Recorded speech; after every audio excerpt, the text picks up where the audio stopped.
The conference hall floated in the neutral zone between star systems.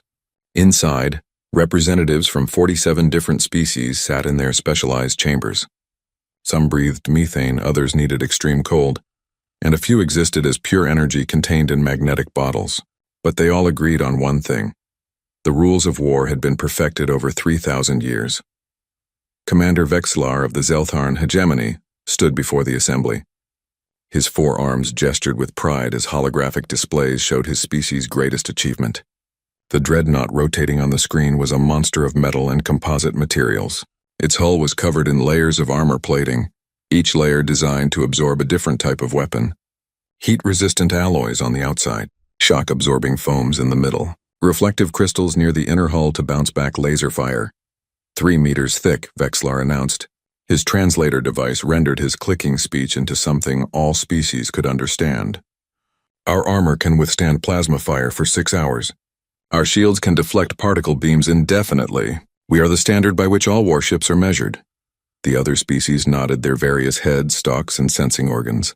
This was how war worked in the galaxy. You built thick armor. You built powerful shields. You loaded your ships with plasma torpedoes and particle beam cannons. Then you flew close to your enemy and hammered at each other until one side's defenses failed. Battles lasted days. Wars lasted decades. It was brutal, but it was understood. The Karathi delegate raised a tentacle. What of the new species? The ones who call themselves humans? Vexlar's mandibles clicked in what his species considered laughter. Ah yes, the humans. They submitted their application to join the council last cycle. Their technology is curious. Another hologram appeared. This one showed a human starship. The gathered species leaned forward in interest. The ship was long and narrow, almost elegant. Where Zeltharn dreadnoughts looked like flying fortresses, the human vessel looked almost fragile. Its hull was smooth, with none of the heavy plating that marked serious warships.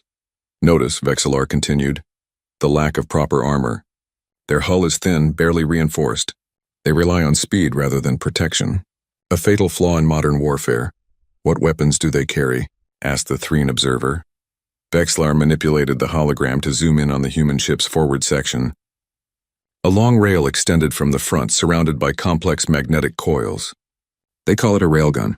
It uses magnetic force to throw solid metal at high speed. No plasma, no particles, just metal slugs. The hall filled with the sounds of laughter, translated into chirps, clicks, hums, and more. Kinetic weapons were ancient technology. Every species had tried them in their early space age. Every species had abandoned them when armor got too thick for simple metal projectiles to penetrate. Primitive, someone called out. Adorable, said another. Vexlar let the laughter continue for a moment before raising his arms for silence. Indeed. But primitiveness can be dangerous when combined with ignorance. The humans have settled 12 worlds in their local cluster. Rich worlds. Worlds with rare minerals and abundant biological diversity. They are vulnerable, and they do not understand the realities of galactic politics. He didn't need to say more. The species in the council understood.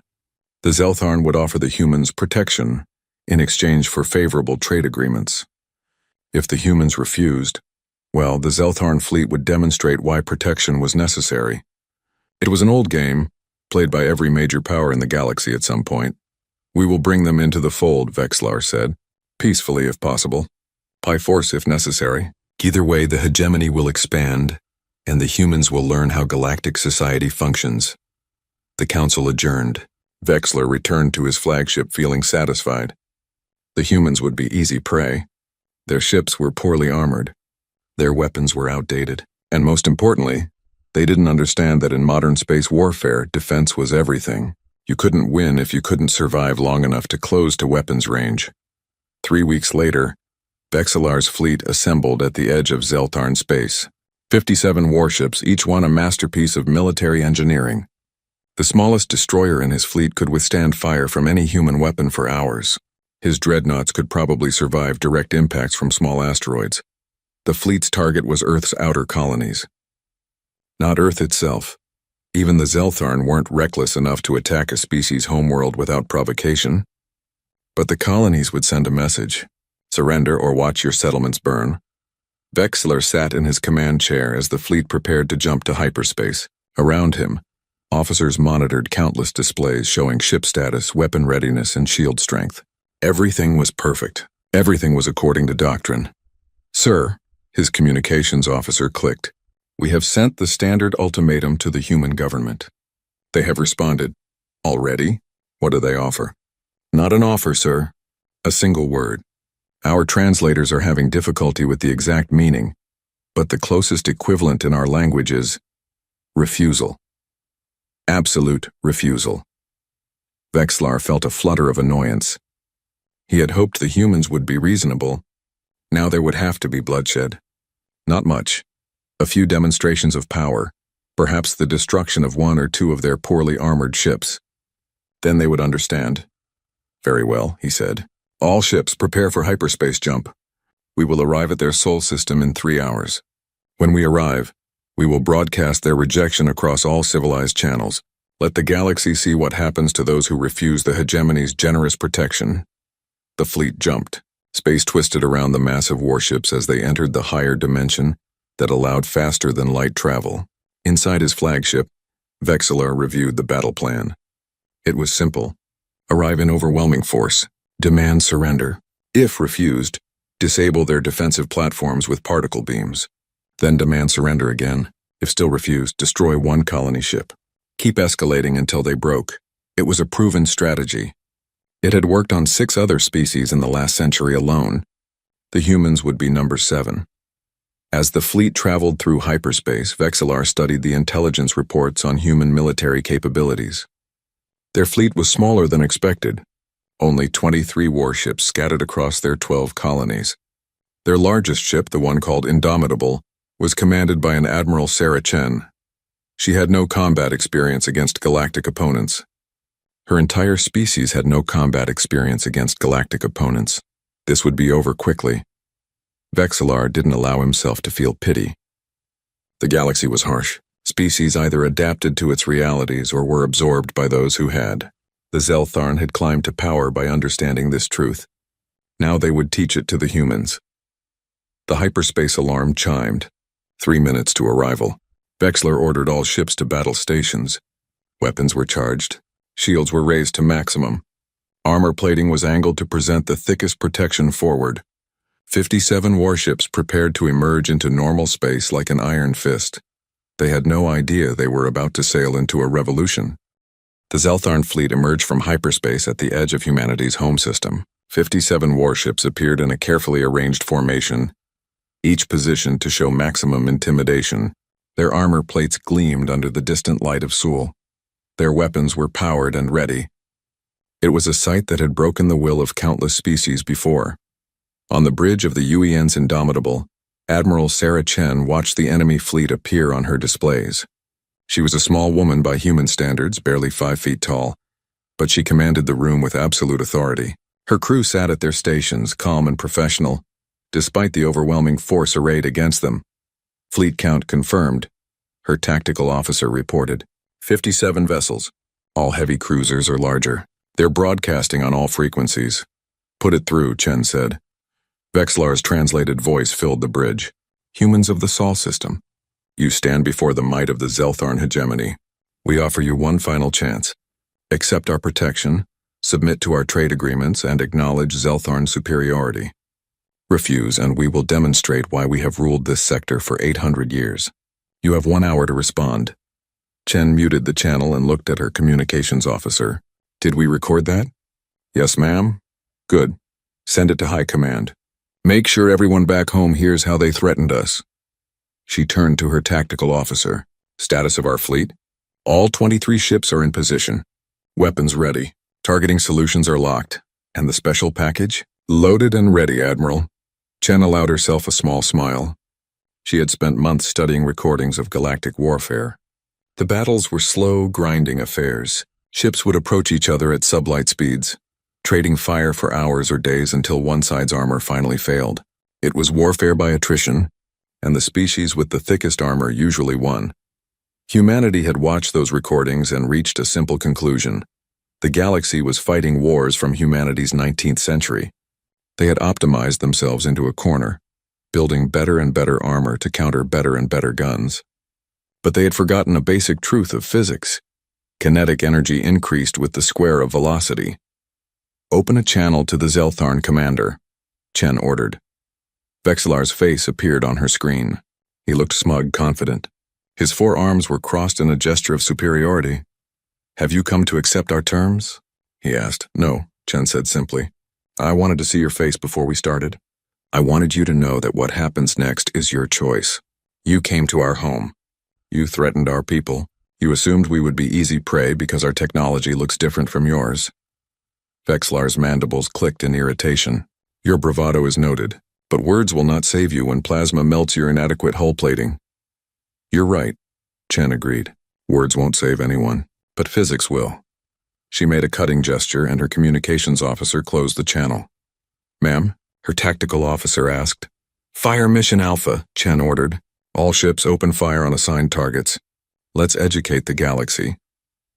The human fleet had positioned itself near Jupiter's orbit, much farther out than galactic doctrine suggested for engagement range. The Zeltharn fleet was still moving inward, confident that they needed to close the distance before their weapons would be truly effective. They never got the chance. The Indomitable's main railgun powered up, magnetic coils running the length of the 500-meter rail energized in sequence. In the loading chamber, a 2-ton slug of depleted uranium was positioned. The metal was dense, nearly twice as dense as lead. It was also incredibly hard and heat-resistant. The firing sequence took 3 seconds. When it completed, the slug was accelerating down the rail at speeds that made conventional weapons look like children's toys. Magnetic fields pushed and pulled, each coil adding more velocity. By the time the slug left the barrel, it was moving at roughly 12,000 kilometers per second, 4% the speed of light. At those speeds, armor was irrelevant. The slug crossed the distance between fleets in less than a minute. The Zeltharn shields, designed to deflect charged particles, registered the solid metal slug but couldn't affect it. The slug wasn't charged. It was just incredibly dense metal moving incredibly fast. It hit the lead dreadnought's forward armor plate at a slight angle. The armor, designed to ablate slowly under extreme heat, had no time to perform its function. The kinetic energy of the impact was so immense that the metal simply liquefied on contact. The slug punched through 3 meters of composite armor like it wasn't there. Then it hit the second armor layer, same result. Then the third. The slug continued through the ship, turning everything in its path into superheated plasma. It passed through the command deck, killing Vexillar's second-in-command instantly. It penetrated the ship's main reactor shielding, disrupting the carefully balanced fusion reaction. The slug exited through the rear of the ship, leaving a perfectly cylindrical hole that vented atmosphere and debris into space. 3 seconds later, the dreadnought's reactor went critical. The explosion was visible from Earth. Vexillar stared at his displays in shock. One of his most powerful ships had just been destroyed in seconds. Before he could process what had happened, 5 more railgun slugs found their targets. 5 more ships shuddered, venting atmosphere and fire. 2 more reactors went critical. "Evasive maneuvers," Vexillar screamed. "All ships full power to forward shields. Return fire!" His fleet responded according to their training. Ships scattered, angling their armor to present maximum protection. Point defense systems activated, trying to shoot down incoming projectiles. Plasma torpedo launchers fired, sending brilliant trails of superheated gas toward the human ships. None of it mattered. The human targeting computers had calculated every possible evasive maneuver. The AI systems had run millions of simulations, predicting how ships with Zeltharn drive characteristics would move. The railguns adjusted their aim automatically, leading their targets with inhuman precision. Every 27 seconds, another volley fired. Every 27 seconds, more Zeltharn ships died or were crippled. The plasma torpedoes were a threat, but only if they could reach their targets. The human ships accelerated, their lighter frames and more efficient drives letting them maintain distance. They had been designed for this kind of warfare, fast, long-range engagements where speed and accuracy mattered more than armor thickness. The few torpedoes that got close detonated against point defense lasers. The humans had kept that technology too, though the galaxy considered it obsolete for ship-to-ship combat. Against missiles and torpedoes, though, lasers were perfect. Vexillar ordered his fleet to close the distance to get within range where their superior numbers and firepower would matter. But the humans simply adjusted their orbit, maintaining optimal firing distance. They moved like dancers, always staying just out of reach, always maintaining perfect firing solutions. The battle became a nightmare. Ships that had survived dozens of engagements against galactic opponents were being torn apart in minutes. Vexlar watched his fleet die ship by ship, unable to land a single meaningful hit on the enemy. "Sir," his communications officer shouted, "the Resolute is gone. The hammer of justice is venting atmosphere. The Divine Retribution's reactor is failing." "I can see that," Vexlar snarled. He felt something he hadn't experienced in decades of military service. Fear. Real primal fear. His doctrine was failing. His armor was useless. His weapons couldn't reach the enemy. Another slug tore through a cruiser. The ship split in half, its back broken by the kinetic impact. "Retreat," Vexlar said quietly. "Sir?" "Retreat," he screamed. "All ships emergency jump to hyperspace. Now." The Zeltharn fleet broke formation and fled. Ships that could still move turned away from the human vessels and activated their hyperspace drives. Some didn't make it. The human targeting computers tracked them even as they tried to escape, firing until the ships disappeared into higher dimensions. 32 Zeltharn ships had been destroyed. 19 more were damaged, some critically. The remaining 6 jumped away intact only because the humans let them go. The human fleet maintained formation, engines ready to pursue if needed. But Chen gave the order to hold position. She didn't need to chase them. The message had been sent. "Casualty report," she said calmly. "0 fatalities, ma'am. Light damage to the Thermopylae, some plasma scoring on her port side." "Nothing serious," Chen nodded. Around her, the bridge crew was silent, processing what they had just done. They had faced one of the galaxy's most powerful fleets and destroyed it without losing a single ship. "Communications," Chen said. "Send a message to the Galactic Council. Tell them Earth is open for diplomatic relations with any species that approaches us in peace. But make it clear, we will not be conquered, absorbed, or intimidated. We came to join the galactic community as equals, and that's exactly what we'll be." She looked at the debris field on her screens, at the shattered remains of ships that had thought armor made them invincible, and make sure they understand. She added quietly, "We're not playing by their rules anymore." The news spread through the galaxy faster than any ship could travel. Within hours of the battle, every major species had received the sensor recordings. The Galactic Council held an emergency session. Representatives gathered in stunned silence as they watched the footage again and again. On screen, Zeltharn dreadnoughts exploded. Armor plating that should have protected them for hours was punctured in seconds. Ships that represented decades of military engineering were reduced to debris by weapons. The galaxy had dismissed as primitive. Ambassador Krell of the Karathi Federation watched the recordings with 3 of his 5 eyes. The other 2 watched his fellow council members. Some looked shocked. Others looked calculating. A few looked frightened. "How?" the Threen delegate asked. "How can simple kinetic weapons do this?" The council's head scientist, a crystalline being named Shard, projected calculations into the shared display space. The humans' projectiles were moving at approximately 4% light speed. At those velocities, the kinetic energy is... Shard paused, recalculating to make sure the numbers were right. The kinetic energy is equivalent to a small nuclear device. The chamber erupted in noise. Species with voices shouted. Species without voices flashed colors or emitted pheromones that their translators rendered as exclamations of disbelief. "That's impossible," someone said. "No magnetic accelerator can reach those speeds." "The power requirements alone are immense," Shard agreed. "The humans designed their reactors specifically to meet those power requirements. They sacrificed armor, crew comfort, cargo space, everything that wasn't necessary for speed and weapons power. Their entire doctrine is built around maintaining distance and striking from beyond our effective range." Ambassador Krell spoke up. "Then we need to redesign our weapons. Build longer-range particle beams. Faster missiles. That will take years," another delegate said. "Decades, perhaps. We would need to rethink our entire approach to naval warfare. Or," the Zeltharn representative said bitterly, "we could simply acquire human weapons technology." All attention turned to Vexlar. He had been stripped of his fleet command but retained his position as military advisor to the Zeltharn delegation. He looked older now, his carapace dulled by stress and shame. "The humans have offered to share their technology?" Krell asked. "No," Vexlar said, "but they haven't said they won't either." They're waiting for us to approach them. Properly this time. As equals. The last word was like poison in his mouth, but he forced it out. The Zeltharn hegemony had built its power on military superiority. That superiority had evaporated in 17 minutes of combat. If they wanted to remain relevant, they needed to adapt. Perhaps, Krell said slowly, we should send a proper diplomatic mission to Earth. Not a fleet. Not an ultimatum. An actual embassy.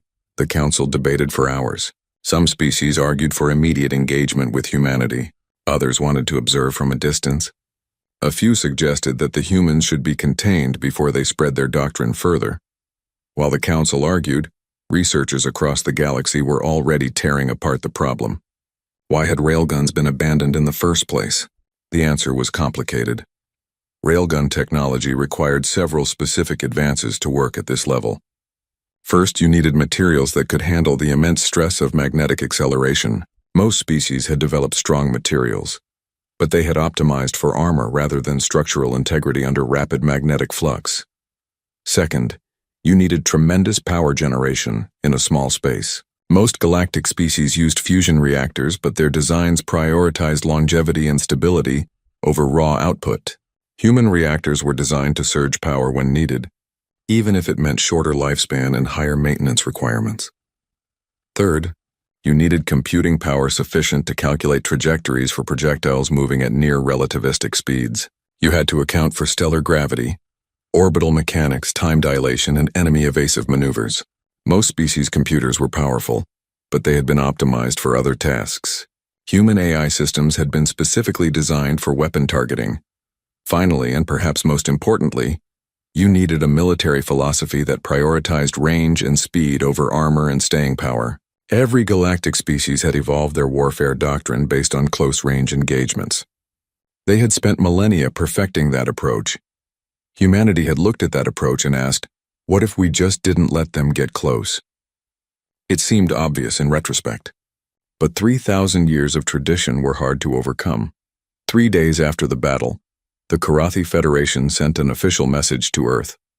They requested permission to open diplomatic relations. They offered technology exchanges on a fair basis. They promised to respect human sovereignty. Earth's response was cautious but positive.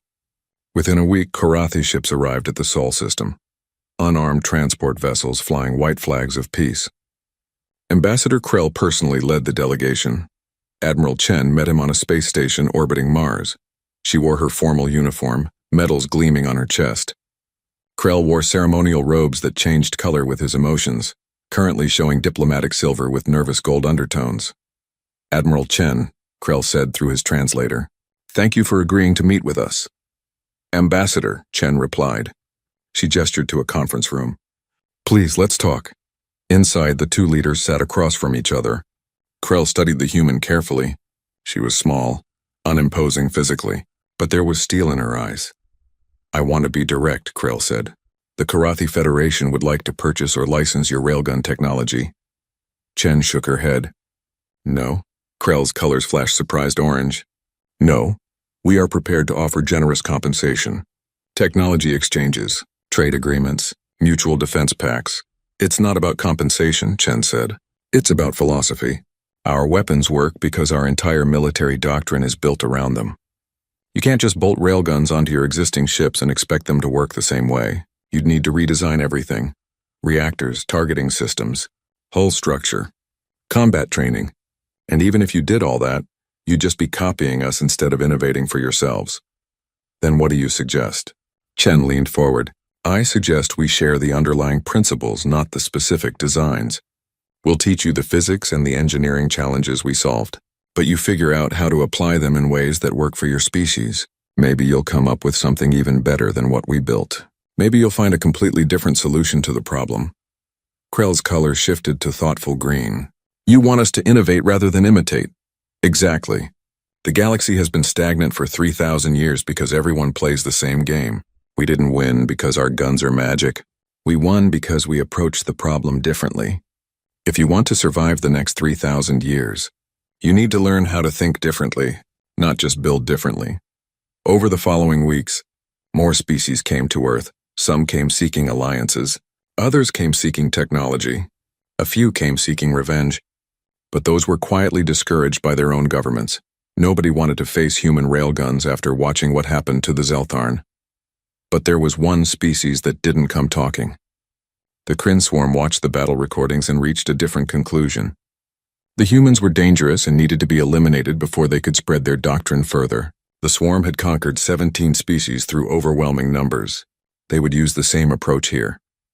In their hive clusters deep in the galactic rim, the Kryn began gathering their forces. Not 50 ships or 100, thousands. They would come in such numbers that the humans couldn't possibly destroy them all before the swarm closed to boarding range. It was sound logic. It was proven strategy. It would have worked against any other species in the galaxy. But the humans weren't like any other species in the galaxy. Admiral Chen received intelligence reports about Kryn fleet movements. She studied them carefully, then called a meeting with her senior staff. "They're coming in numbers," she said. "Thousands of small ships. They think they can overwhelm us before we can destroy them all." Her weapons officer grinned. "They don't know about the canister rounds, do they?" "No," Chen said. "And let's keep it that way. I want it to be a surprise." She pulled up a display showing Sol Systems' outer defenses. "We'll let them come. Let them commit fully, and then we'll teach the galaxy another lesson." "What lesson is that, ma'am?" Chen's smile was cold. "That there's always a bigger gun." The Kryn swarm emerged from hyperspace like a plague of locusts.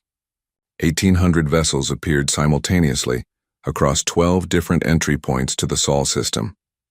The formation was deliberate, spread out enough that no single weapon could hit multiple ships, but close enough that they could support each other. Each Kryn vessel was smaller than the Zeltharn dreadnoughts. They sacrificed armor and heavy weapons for speed and cargo capacity. That cargo was Kryn warriors, thousands of insectoid soldiers per ship, each one controlled by the hive mind that governed their entire species. The Kryn didn't fight ship-to-ship battles if they could avoid it. They boarded, they swarmed, and they overwhelmed through sheer numbers. On board the Indomitable, Admiral Chen watched the enemy fleet materialize on her displays. Her bridge crew remained calm, but she could sense their tension. This was different from the Zeltharn engagement. There were too many targets spread too far apart. "Fleet status," she ordered. "All ships report ready," her tactical officer replied. "But ma'am, even with perfect accuracy, we can't destroy 1,800 targets before some of them reach us." "The math doesn't work," Chen nodded. "The math for standard rounds doesn't work. Good thing we're not using standard rounds." She turned to her communications officer. "Signal all ships. Authorize Protocol Helios." Across the human fleet, weapons officers received their orders and began loading special ammunition. The railgun slugs they had used against the Zeltharn were designed for precision, single massive projectiles that could core a ship with one hit. But humanity's weapons engineers had considered other scenarios. What if the enemy came in swarms? What if they spread out to avoid concentrated fire? The answer was elegant and brutal. If you can't hit them one at a time, hit them all at once. The Kryn fleet accelerated inward, their formation tightening as they approached. Hive mind calculations determined optimal approach vectors. They would converge on the human ships from multiple angles, making it impossible to maintain distance from all of them. Even if the humans destroyed half the fleet, the remainder would reach boarding range. And once Kryn warriors were on human ships, the battle would be over. The lead Kryn vessels were closing to what they considered extreme weapons range when the first canister round fired. The Indomitable's main railgun had been modified slightly. The barrel was the same, the magnetic coils were the same, but the projectile was different. Instead of a solid 2-ton slug, the canister round was a thin-walled cylinder filled with thousands of tungsten ball bearings. Each bearing was small, roughly the size of a marble, but when accelerated to 4% light speed, each one carried enough kinetic energy to punch through a ship's hull. The canister fired. It accelerated down the rail exactly like a standard slug, reaching maximum velocity in 3 seconds. The Kryn defensive systems registered it, but couldn't react fast enough. The round screamed past their detection range. At a predetermined distance calculated to place it at the center of the thickest concentration of Kryn ships, the canister detonated. A small explosive charge split the thin cylinder, releasing its payload. Thousands of tungsten ball bearings exploded outward in an expanding cone of death. They maintained most of their forward velocity, while spreading into a pattern hundreds of kilometers wide. The Kryn ships clustered together for mutual support, flew directly into the cloud. The effect was catastrophic.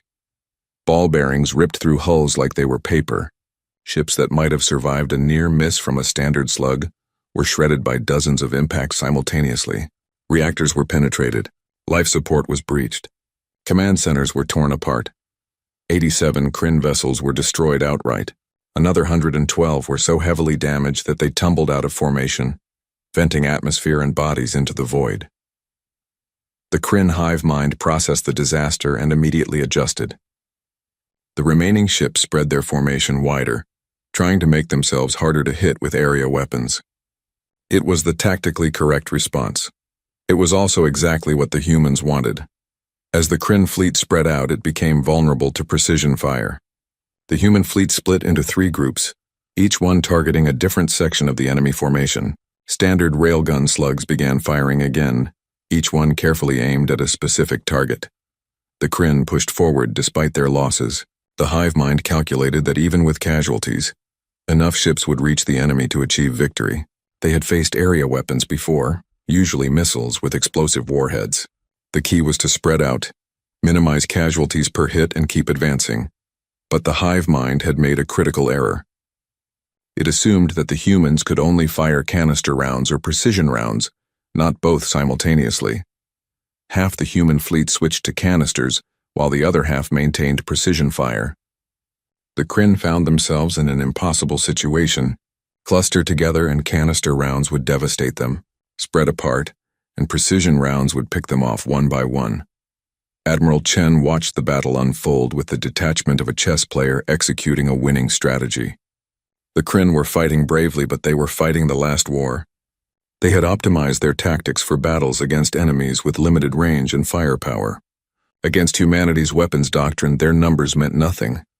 "Ma'am," her tactical officer said, "we're tracking Kryn command ships. 12 vessels, heavier than the others, positioned at the rear of each formation cluster." Chen leaned forward with interest. "Hive mind coordination nodes?" "Most likely. They're maintaining tight beam communications with the rest of the fleet."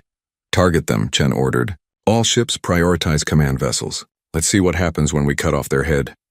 The human fleet adjusted its fire.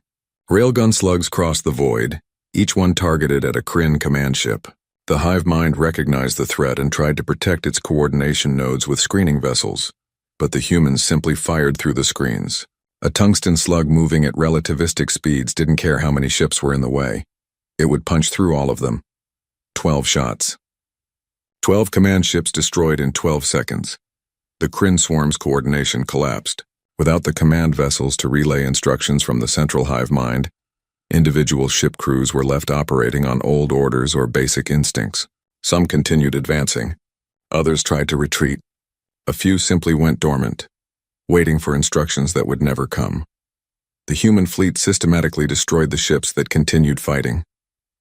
The ones that tried to flee were allowed to jump to hyperspace. Let them carry the message back to their home clusters. The dormant vessels were boarded and captured by human marines. The entire engagement lasted 17 minutes. When it was over, the void around Seoul was filled with debris. Hundreds of Kryn ships had been reduced to scrap metal and frozen corpses. The human fleet maintained formation, weapons ready in case of a second wave, but no second wave came. Admiral Chen stood on her bridge, looking at the carnage on her displays. She felt no joy in the destruction, only a grim satisfaction that Earth was safe. Around her, crew members were quiet, processing what they had done. "Casualty report," she said. "0 fatalities, ma'am. The Thermopylae took a hit from a Kryn missile that got through point defense. Minor damage to their starboard sensor array." "That's it." Chen nodded slowly. 2 major engagements. 2 overwhelming victories. 0 losses. It wasn't sustainable. Eventually they would face an enemy that adapted, that learned, that found a counter to human weapons. But for now, humanity had established itself as a power that could not be conquered easily.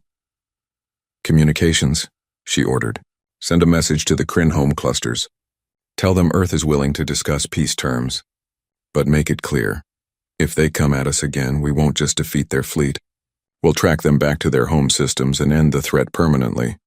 It was a harsh message, but necessary. The galaxy needed to understand that humanity wasn't just defending itself. They were establishing boundaries, and those boundaries would be enforced. The communications officer hesitated. "Ma'am, that's essentially a threat to commit genocide." "It's a promise to end a threat," Chen corrected. "The Kryn are a hive mind. They don't think like we do. They respect strength and finality. If we show weakness now, they'll see it as an invitation to try again with different tactics." She looked around her bridge. "I don't like it either. But we didn't ask for this fight. We didn't ask to be tested by every aggressive species in the galaxy. We just wanted to join the galactic community and live in peace. Since they won't give us peace, we'll take security instead." The message was sent. Across the galaxy, species that had been considering challenging humanity quietly shelved their plans. The Kryn swarm, after recovering from the disaster, sent an ambassador to Earth. It was the first time in their recorded history that they had sued for peace after a military defeat. The galaxy was learning. Humanity wasn't just another species to be absorbed or conquered.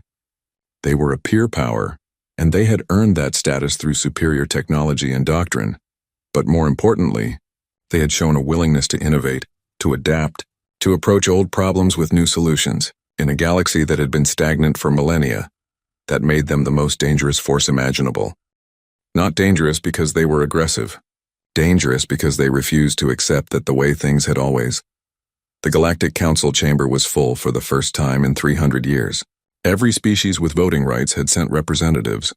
Even species that normally communicated only through remote hologram had sent physical delegates. They all wanted to be present for this moment. Admiral Sarah Chen walked down the center aisle toward the speaker's platform. She wore her full dress uniform, the medals on her chest representing humanity's brief but spectacular military history and galactic affairs. Behind her walked a small honor guard, 3 Marines in powered armor, more ceremonial than practical, but carrying weapons that everyone in the chamber recognized.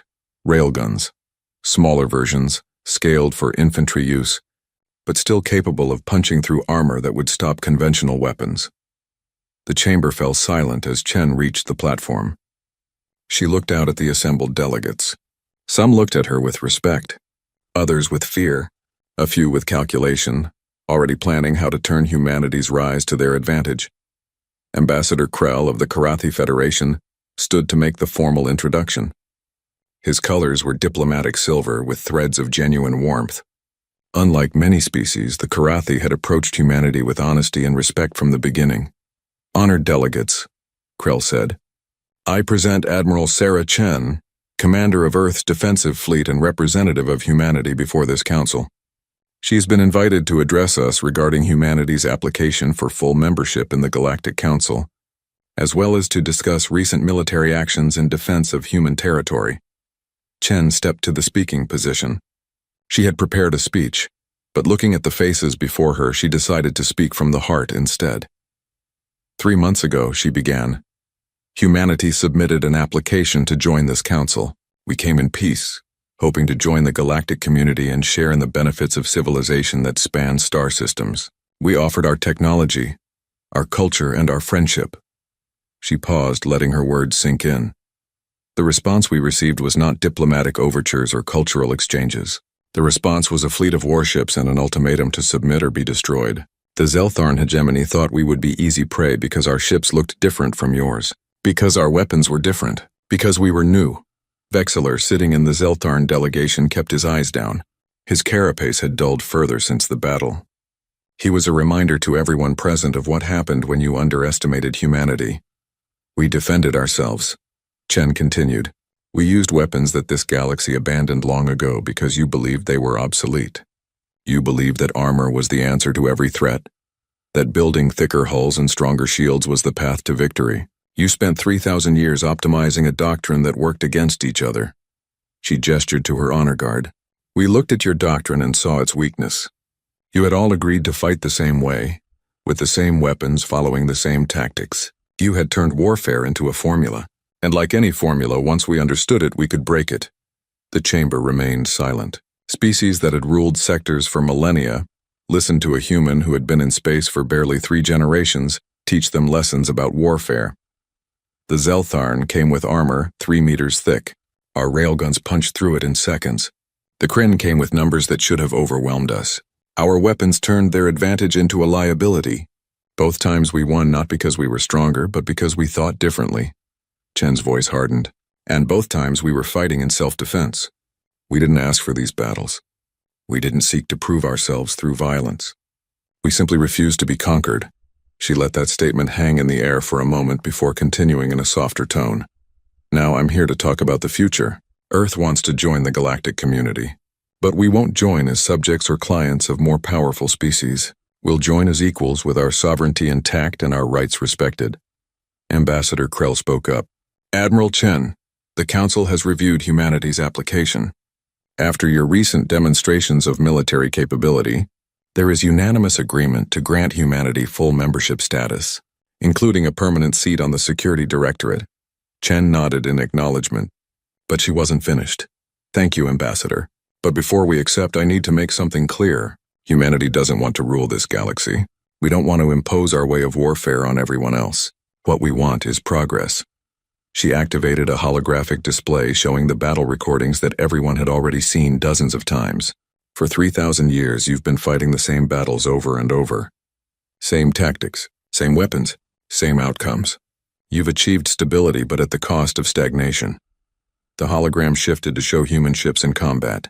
We broke your doctrine not through superior numbers or resources, but through innovation. We asked questions that you stopped asking millennia ago. What if we approach this problem differently?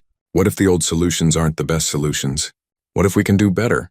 Chen deactivated the display and looked directly at the assembled delegates. That's what I'm offering you today. Not just military alliance or trade agreements. I'm offering a philosophy. Question everything. Challenge every assumption. Never accept that because something has always been done a certain way. It must continue to be done that way. A delegate from the Threen Collective spoke up. You want us to abandon our military doctrines? I want you to evolve them, Chen replied. The galaxy has dozens of intelligent species, each with unique perspectives and capabilities. Imagine what you could achieve if you all approached problems the way we approached warfare, looking for innovative solutions instead of just building better versions of what already exists. She smiled slightly. And yes, I'm aware of the irony. Humanity is asking the ancient civilizations of the galaxy to innovate, but age doesn't equal wisdom if it just means you've been doing the same thing for longer. There was a ripple of reaction through the chamber. Some delegates looked offended. Others looked thoughtful. A few looked excited. Ambassador Krell's colors shifted to amused green. Admiral, you're not just asking us to accept humanity as equals. You're asking us to learn from you? I'm asking you to learn from yourselves, Chen corrected. We shared the basic principles of our railgun technology with the Karathi. Do you know what they did? They didn't just copy our designs. They took the underlying physics and applied it to their own industrial base and engineering tradition. They're developing something different from what we built. Not better or worse, just different. Suited to their needs and capabilities. She gestured around the chamber. That's what this galaxy needs. Not everyone using the same weapons and fighting the same way, but everyone pushing boundaries, trying new approaches, learning from failures and successes. The Zeltharn defeat taught them something valuable. The Kryn disaster taught them something valuable. Those lessons shouldn't be wasted. Vexillar finally spoke up, his translator device rendering his clicking speech into flat words. What did we learn, Admiral? That we are obsolete? Chen looked at him directly. You learned that there's always someone smarter, someone faster, someone more innovative. You learned that military superiority isn't permanent. You learned that the universe rewards adaptation over tradition. Her voice softened. Those are hard lessons, Commander. But they're valuable ones. The question is whether you'll use them to become better or just become bitter. For a long moment, Vexillar said nothing. Then his mandibles moved in what might have been a smile or a grimace. Perhaps both, Admiral, but mostly better. The chamber erupted in discussion. Delegates argued, debated, and proposed. But through all the noise, a consensus was forming. Humanity would join the Council with full rights and privileges. More than that, they would be recognized as a voice for innovation and change in a civilization that had grown comfortable with the status quo. 3 days later, Chen stood on the observation deck of the Indomitable, watching Earth rotate slowly below. Her second-in-command, Captain Marcus Webb, joined her. Big day tomorrow, Webb said. Official admission to the Council. Signing of mutual defense pacts. Technology exchange agreements. We're officially part of galactic civilization. Yeah, Chen said quietly. We are. You don't sound happy about it, Chen shrugged. I'm happy we achieved it peacefully. Well, relatively peacefully, but I keep thinking about something my academy instructor once said. The hardest part of winning is figuring out what to do next. What do you mean? We shocked the galaxy with our weapons. We earned respect through victory. But that's the easy part. Now comes the hard part. Actually living up to the example we set. We told them to innovate, to question assumptions, to never stop evolving. We need to follow that advice ourselves. Webb nodded thoughtfully. You think someone will figure out a counter to railguns? Eventually, yes. Maybe better armor. Maybe energy shields that can affect solid projectiles. Maybe they'll just figure out how to maintain distance better than we do. The specific counter doesn't matter. What matters is that we can't rest on what we've achieved. The moment we start thinking we've perfected warfare, we become the Zeltharn. So what do? Chen smiled. We keep thinking.